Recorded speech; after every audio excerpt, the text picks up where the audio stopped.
On parlait de séquestration à propos d'un procès récent.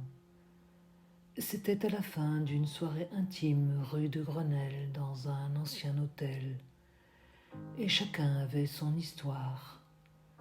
Une histoire qu'il affirmait vraie. Alors, le vieux marquis de la tour Samuel, âgé de 82 ans, se leva et vint s'appuyer à la cheminée. Il dit de sa voix un peu tremblante: « Moi aussi, je sais une chose étrange, tellement étrange qu'elle a été l'obsession de ma vie. Voici maintenant 56 ans que cette aventure m'est arrivée, et il ne se passe pas un mois sans que je la revoie en rêve. Il m'est demeuré de ce jour-là une marque, une empreinte de peur, me comprenez-vous? Oui, j'ai subi l'horrible épouvante pendant 10 minutes, d'une telle façon que depuis cette heure, une sorte de terreur constante m'est restée dans l'âme. Les bruits inattendus me font tressaillir jusqu'au cœur. Les objets que je distingue mal dans l'ombre du soir me donnent une envie folle de me sauver. J'ai peur la nuit, enfin. Oh, je n'aurais pas avoué cela avant d'être arrivé à l'âge où je suis. Maintenant, je peux tout dire. Il est permis de n'être pas brave devant les dangers imaginaires quand on a 82 ans. Devant les dangers véritables, je n'ai jamais reculé, mesdames. Cette histoire m'a tellement bouleversé l'esprit, a jeté en moi un trouble si profond, si mystérieux, si épouvantable, que je ne l'ai même jamais raconté.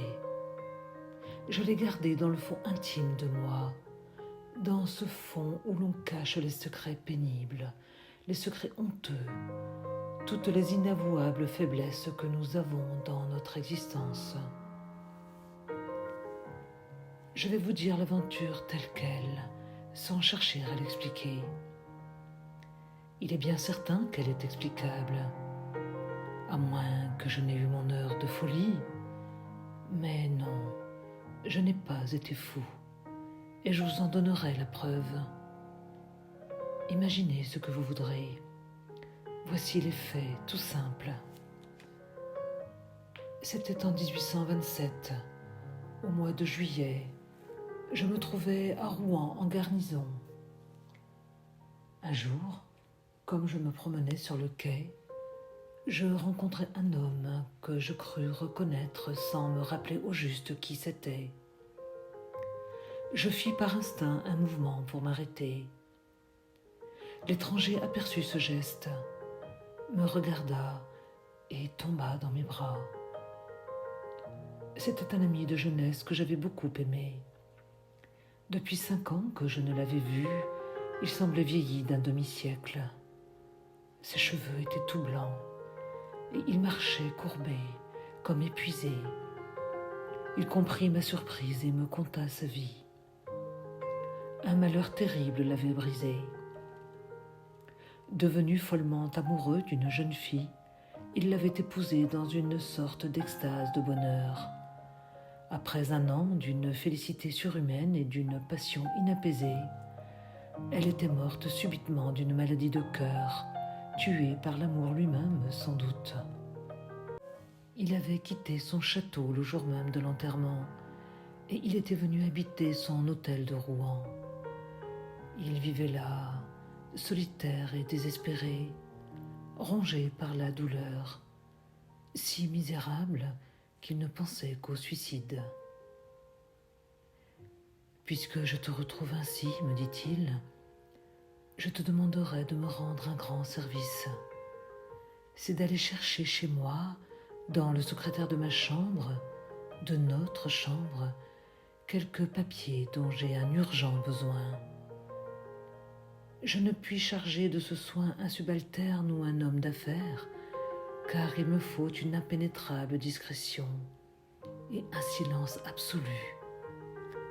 Quant à moi, pour rien au monde je ne rentrerai dans cette maison. Je te donnerai la clé de cette chambre que j'ai fermée moi-même en partant et la clé de mon secrétaire. Tu remettras en outre un mot de moi à mon jardinier qui t'ouvrira le château. Mais viens déjeuner avec moi demain et nous causerons de cela. » Je lui promis de lui rendre ce léger service. Ce n'était d'ailleurs qu'une promenade pour moi, son domaine se trouvant situé à 5 lieues de Rouen environ. J'en avais pour 1 heure de cheval. À 10 heures le lendemain, j'étais chez lui. Nous déjeunâmes en tête-à-tête. Mais il ne prononça pas 20 paroles. Il me pria de l'excuser. La pensée de la visite que j'allais faire dans cette chambre où gisait son bonheur le bouleversait, me disait-il. Il me parut en effet singulièrement agité, préoccupé, comme si un mystérieux combat se fût livré en son âme. Enfin, il m'expliqua exactement ce que je devais faire. C'était bien simple. Il me fallait prendre 2 paquets de lettres et une liasse de papier enfermée dans le premier tiroir de droite du meuble, dont j'avais la clé. Il ajouta : « Je n'ai pas besoin de te prier de n'y point jeter les yeux. » Je fus presque blessé de cette parole, et je le lui dis un peu vivement. Il balbutia : « Pardonne-moi, je souffre trop. » Et il se mit à pleurer. Je le quittai vers 1 heure pour accomplir ma mission. Il faisait un temps radieux, et j'allais au grand trot à travers les prairies, écoutant des chants d'alouettes et le bruit rythmé de mon sabre sur ma botte. Puis j'entrai dans la forêt et je mis au pas mon cheval. Des branches d'arbres me caressaient le visage. Et parfois, j'attrapais une feuille avec mes dents et je la mâchais avidement, dans une de ces joies de vivre qui vous emplissent, on ne sait pourquoi, d'un bonheur tumultueux et comme insaisissable d'une sorte d'ivresse de force. En approchant du château, je cherchais dans ma poche la lettre que j'avais pour le jardinier et je m'aperçus avec étonnement qu'elle était cachetée.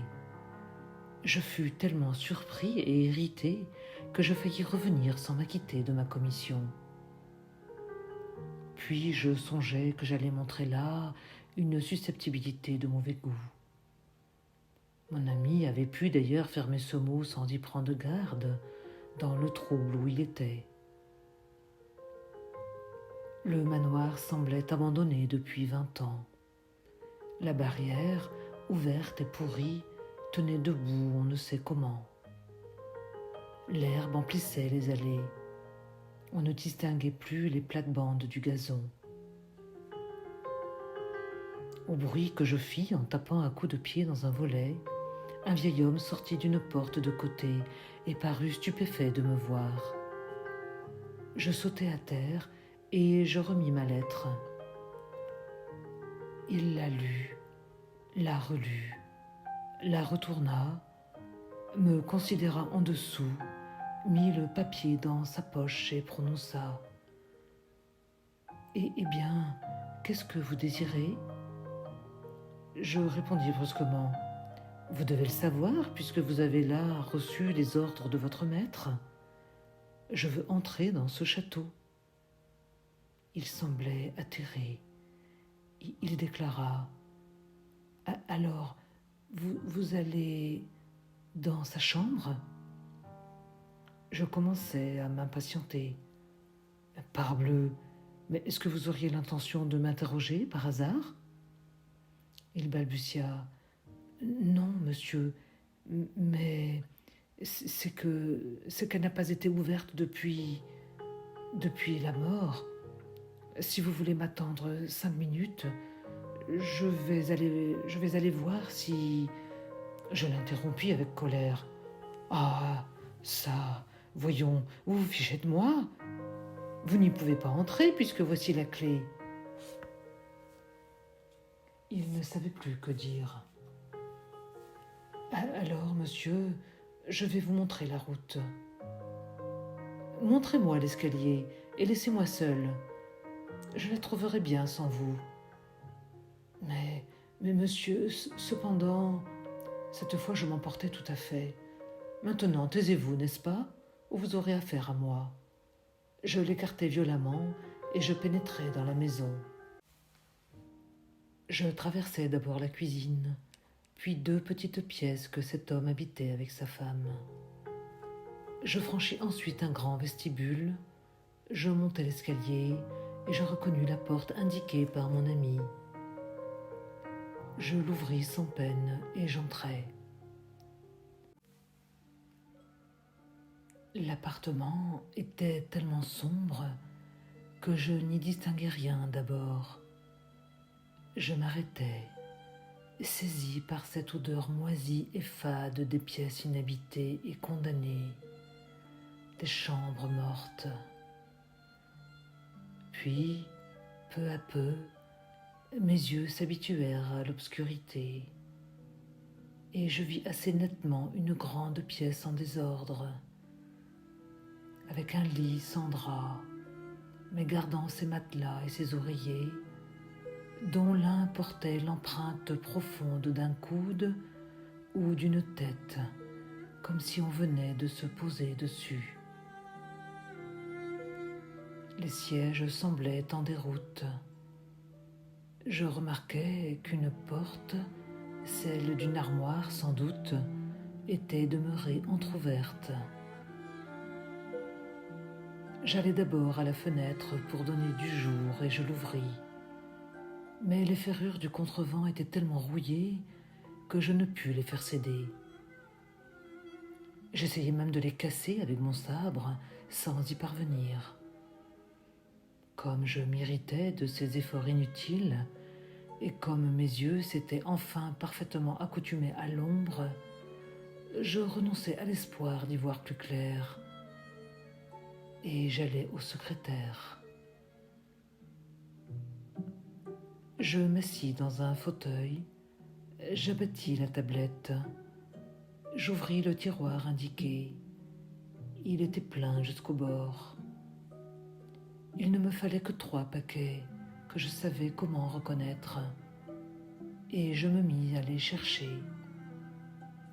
Je m'écarquillais les yeux à déchiffrer les suscriptions, quand je crus entendre, ou plutôt sentir un frôlement derrière moi. Je n'y pris point garde, pensant qu'un courant d'air avait fait remuer quelque étoffe. Mais au bout d'une minute, un autre mouvement, presque indistinct, me fit passer sur la peau un singulier petit frisson désagréable. C'était tellement bête d'être ému, même à peine, que je ne voulus pas me retourner, par pudeur pour moi-même. Je venais alors de découvrir la seconde des liasses qu'il me fallait, et je trouvais justement la 3e, quand un grand et pénible soupir, poussé contre mon épaule, me fit faire un bond de fou à 2 mètres de là. Dans mon élan, je m'étais retourné, la main sur la poignée de mon sabre. Et certes, si je ne l'avais pas senti à mon côté, je me serais enfui comme un lâche. Une grande femme, vêtue de blanc, me regardait, debout, derrière le fauteuil où j'étais assis, une seconde plus tôt. Une telle secousse me courut dans les membres que je faillis m'abattre à la renverse. Oh, personne ne peut comprendre, à moins de les avoir ressentis, ces épouvantables et stupides terreurs. L'âme se fond, on ne sent plus son cœur. Le corps entier devient mou comme une éponge. On dirait que tout l'intérieur de nous s'écroule. Je ne crois pas aux fantômes. Eh bien, j'ai défailli sous la hideuse peur des morts, Et j'ai souffert, oh, souffert en quelques instants, plus qu'en tout le reste de ma vie, dans l'angoisse irrésistible de ces épouvantes surnaturelles. Si elle n'avait pas parlé, je serais mort peut-être. Mais elle parla d'une voix douce et douloureuse qui fait vibrer les nerfs. Je n'oserais pas dire que je redevins maître de moi et que je retrouvais ma raison. Non, j'étais éperdu à ne plus savoir ce que je faisais. Mais cette espèce de fierté intime que j'ai en moi, un peu d'orgueil de métier aussi, me faisait garder presque malgré moi une contenance honorable. Je posais pour moi et pour elle sans doute, pour elle quelle qu'elle fût, femme ou spectre. Je me suis rendu compte de tout cela plus tard, car je vous assure que dans l'instant de l'apparition, je ne songeais à rien. J'avais peur. Elle dit « Oh monsieur, vous pouvez me rendre un grand service. » Je voulus répondre, mais il me fut impossible de prononcer un mot. Un bruit vague sortit de ma gorge. Elle reprit « Voulez-vous ? Vous pouvez me sauver, me guérir. Je souffre affreusement. Je souffre. Oh, je souffre. » Et elle s'assit doucement dans mon fauteuil. Elle me regardait. « Voulez-vous ? » Je fis « oui » de la tête, ayant encore la voix paralysée. Alors, elle me tendit un peigne en écaille et elle murmura « Peignez-moi, oh, peignez-moi, cela me guérira. Il faut qu'on me peigne. Regardez ma tête comme je souffre, et mes cheveux comme ils me font mal. » Ses cheveux, dénoués, très longs, très noirs me semblait-il, pendaient par-dessus le dossier du fauteuil et touchaient la terre. Pourquoi ai-je fait ceci ? Pourquoi ai-je reçu en frissonnant ce peigne ? Et pourquoi ai-je pris dans mes mains ces longs cheveux qui me donnèrent à la peau une sensation de froid atroce, comme si j'eusse manié des serpents ? Je n'en sais rien. Cette sensation m'est restée dans les doigts et je tressaille en y songeant. Je la peignais, je maniais je ne sais comment cette chevelure de glace. Je la tordis, je la renouais, je la dénouais, je la tressais comme on tresse la crinière d'un cheval. Elle soupirait, penchait la tête, semblait heureuse. Et soudain, elle me dit « Merci », m'arracha le peigne des mains et s'enfuit par la porte que j'avais remarquée entr'ouverte.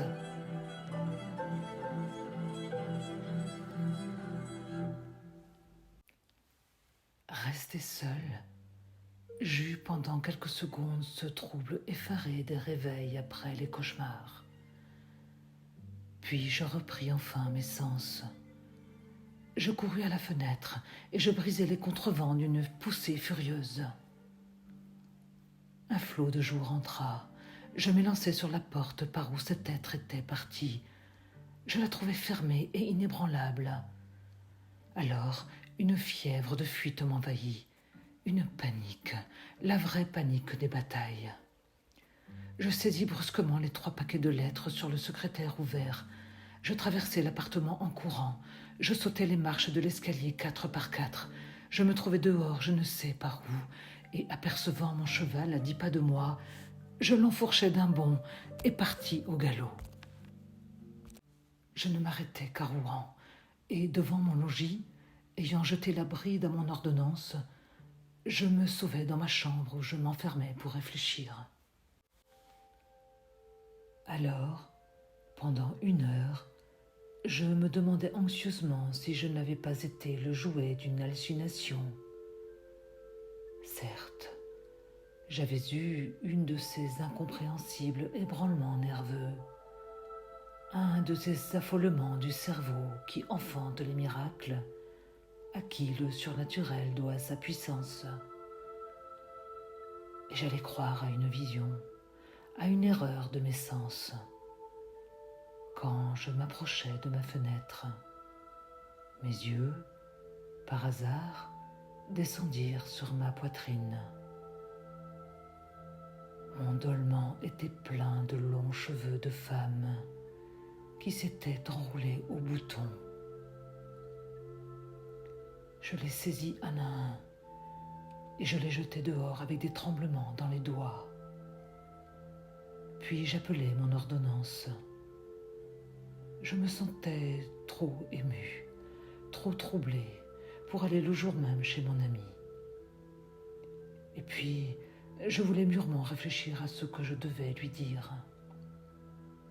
Je lui fis porter ses lettres, dont il remit un reçu au soldat. Il s'informa beaucoup de moi. On lui dit que j'étais souffrant, que j'avais reçu un coup de soleil, je ne sais quoi. Il parut inquiet. Je me rendis chez lui le lendemain, dès l'aube, résolu à lui dire la vérité. Il était sorti la veille au soir et pas rentré. Je revins dans la journée, on ne l'avait pas revu. J'attendis 1 semaine, il ne reparut pas. Alors, je prévins la justice. On le fit rechercher partout, sans découvrir une trace de son passage ou de sa retraite. Une visite minutieuse fut faite du château abandonné. On n'y découvrit rien de suspect. Aucun indice ne révéla qu'une femme y eût été cachée. L'enquête n'aboutissant à rien, les recherches furent interrompues. Et depuis 56 ans, je n'ai rien appris. Je ne sais rien de plus.